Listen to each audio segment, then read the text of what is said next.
Magandang araw mga mare. Ayan, meron akong isang tilapia. Tilapia yan mare. Nag-iisang tilapia na naman yan. I-steam natin yan mare. Kasi paborito ko yan. Malinamnam kasi pag may steam. At ayan, binudburan ko ng asin at saka paminta dyan sa gilid-gilid niya mare. Para masarap.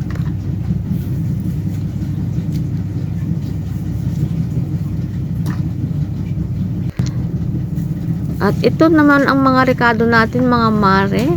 2 kamatis yan, 1 pirasong sibuyas, at saka luya. Ayan, tikman mo inday kung masarap. Ayan.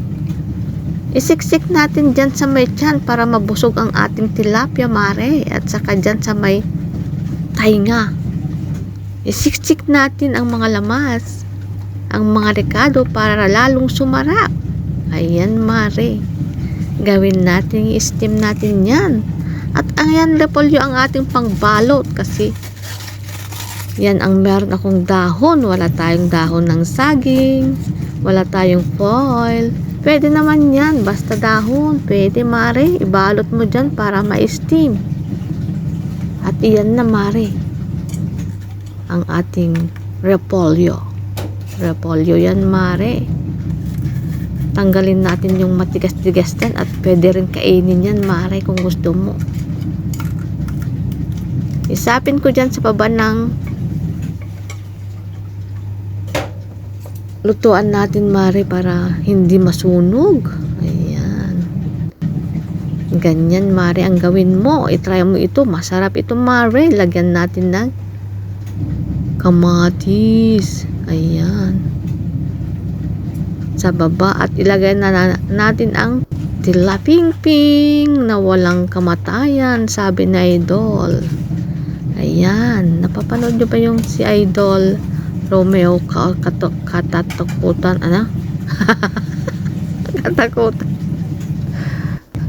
Ayan, tilapia na walang kamatayan daw. Ayan mare, nabalot ng ating tilapia ng repolyo. Pwede na yan, i-steam na yan mare. Lagyan ng konting tubig lang para di masunog. Ito, dahan-dahan lang mare pag apoy. At ayan na, mag-ready na kayo dyan mare. At kakain na naman tayo. Magdala kayo ng kanin dyan,